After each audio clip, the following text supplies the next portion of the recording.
So we've now completely re-upgraded the tarp. It's an all new system, all new guy lines, tent poles, because during a recent car camping expedition in the snow, the system was destroyed. It collapsed under the snow. So this tarp was put together in Australia. Here's the brand name. This is the company who make them. Very good quality. Croc Skins 1300 550 788. So that tarp, it's about 600 grams per square metre, so it's very heavy fabric. And here's all the new guy lines.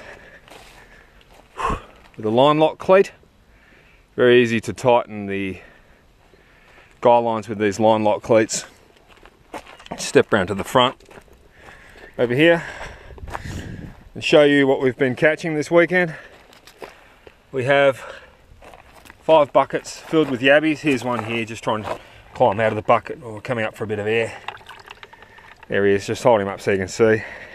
Quite a large one. See if I can find the biggest one. Here's one of the bigger ones here. Very big claws. I've got to keep the big ones separated from the small ones because they are cannibals. They will start to kill each other. Particularly the larger yabbies will just tear apart all the small ones. Here's the bucket with the small ones. Just a little one. Let's come around the front here. As you can see, more and more guy lines, more and more poles. Now the underside of our tarp is, I really like this, and it's white. So the whole underside of the tarp being such a bright colour is during the night when I've got my light shining upwards, it all reflects down and it creates this really even lighting system. It's almost like camping under fluorescent lights. Just here we have a large Chirax yabby, fully cooked with lemon. Just wanted to say thank you to my friend Mick in Sydney from Southern Cross Survival, another YouTube channel. So he has a lot of videos about bushcraft, and we learnt this tip from him, that's using lemon as flavour when eating your yabbies. So I'll just show you the size of this yabby, and I'll show you how to correctly measure them. So hopefully the camera's picking up, but there's his eye just there, and the back of his shell, so the back of his carapace. So the correct way to measure them is from the eyeball to where the carapace meets the tail. I'll just hold up the Swiss Army pocket knife ruler, take a measurement. Camera might not be picking it up, but it's 52 millimeters in length. So if he was to use Starkus crayfish, he'd definitely be undersized, but yabbies don't have any minimum size, so it's perfectly legal to catch and eat that. Just wanted to show you our sharpening system. There's our Mora knife. So we're using a pretty basic sharpening stone. This is just a sharpening stone I picked up in the Philippines, and I've broken off a small piece of it to make it much lighter. So another thing you can learn on Mick's channel, Southern Cross Survival, is sharpening. I'm a big fan of his sharpening videos. Just step back this way, you can see what she looks like from behind. Here's my DIY tripod. So sometimes when I'm in the bush, I put these together. It's a little gorilla tripod. Just take you around so you can see how this is done. So one piece of rope holds the whole tripod together. You can make that any size. If you wanted, you could make a tripod that's 10 foot long, 10 foot high. Just here, got a DIY mosquito coil holder. So it's just a stick with a burning mosquito coil on the end of the stick. The reason I'm doing this is I want the mosquito coil to be up high, because during the night you get some mosquitoes just hanging around underneath the tarp because it's so bright under here. So just select a stick that's long enough with a little V on top, stick your mosquito coil there. I've sharpened the bottom of the stick, so if you want you can always just poke it into the ground and have them around your campsite. Alternatively, you just light a small campfire if you don't have mosquito coils, because the smoke from the campfire will scare away mosquitoes. So here's our bed. A little bit dark in there, unfortunately, but just wanted to show you all our woolen blankets from the thrift stores. So we're even using woolen blankets as pillows.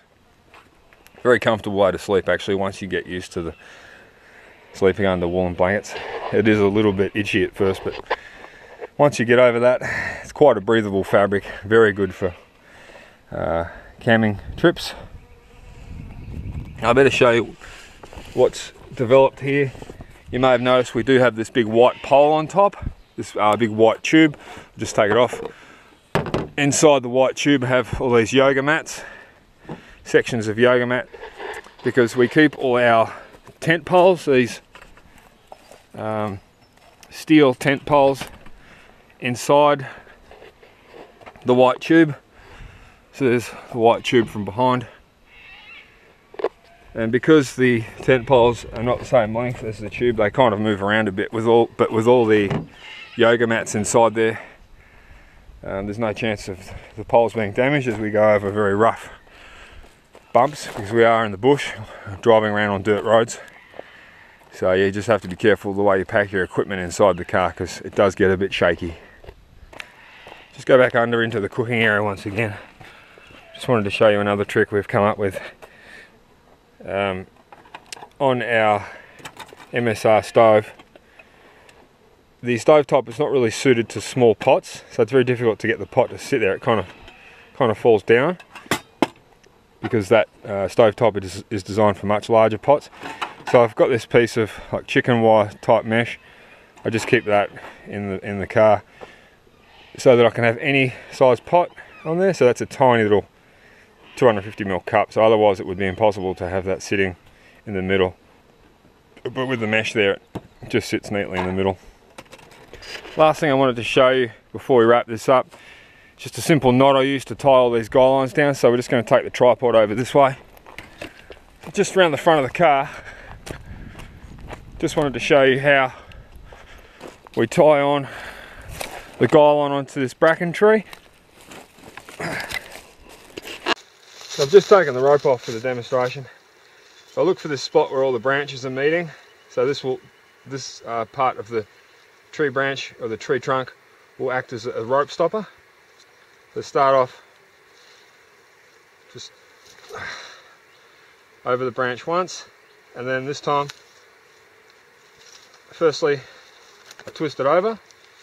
So you're now getting this sort of twisting effect happening. And there's sort of no particular order to how I do this, but by twisting the rope over itself like that, it holds itself tight.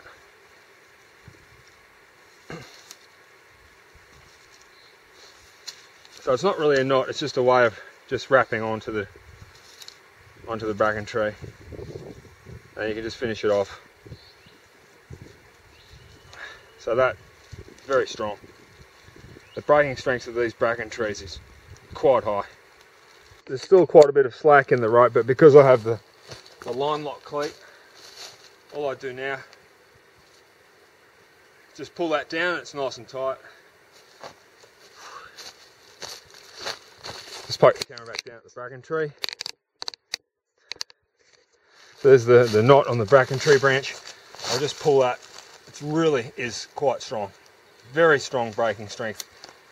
The bracken tree branch.